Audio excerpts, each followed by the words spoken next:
চলতি বছর জুন মাসে বিয়ে করেছেন বলিউড অভিনেত্রী সোনাক্ষী সিনহা ও অভিনেতা জাহির ইকবাল। বিয়ের পরেই ছুটে গিয়েছিলেন মুম্বাইয়ের একটি বেসরকারি হাসপাতালে। হাসপাতাল থেকে বের হওয়ার সময় ধরা পড়েছিলেন ফটোগ্রাফারদের ক্যামেরায়। তখন এই গুঞ্জন ছড়ায় সোনাক্ষী নাকি অন্তঃসত্ত্বা। সে নিয়ে চর্চাও হয় বিস্তর। তারপর ফের এক অনুষ্ঠানে দম্পতিকে দেখা যায় অদিতি রাও হায়দারি ও তার স্বামী সিদ্ধার্থর সঙ্গে। সেখানেও সোনাক্ষীকে দেখা যায় ঈষৎ পৃথুল চেহারায়।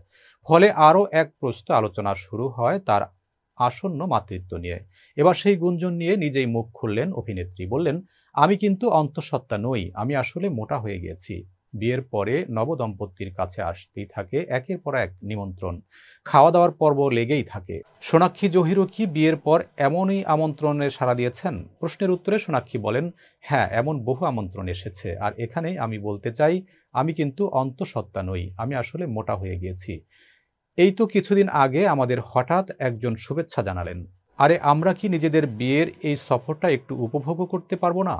এ কথা বলার সঙ্গে সঙ্গে জহির মজা করে বলেন, শুভেচ্ছা জানানোর পরের দিনেই সোনাক্ষীর ডায়েট মেনে চলতে শুরু করেছেন। সোনাক্ষী আরও বলেন, বিয়ের পরে কয়েকটা মাস হয়েছে আমরা সত্যিই ঘুরে বেড়াচ্ছি। এ নিয়ে ব্যস্ততা চলছে, আমরা উপভোগ করছি। লোকজনও আমাদের মধ্যাহ্ন ভোজ বা নৈশভোজের আমন্ত্রণ জানিয়ে চলেছেন। ফের জহির মজা করে বলেন, আমরা আমাদের পরশু শারমেয়র সঙ্গে একটা ছবি দিয়েছিলাম, সেটা দেখেও কয়েকজন বলতে লাগলেন সোনাক্ষী অন্তঃসত্ত্বা। অভিনেত্রীর কথায় লোকজন পাগল হয়ে গেছে। বিয়ের আগে টানা 7 বছর সম্পর্কে ছিলেন সোনাক্ষী ও জাহির। 23 জুন বসেছিল তাদের বিয়ের আসর।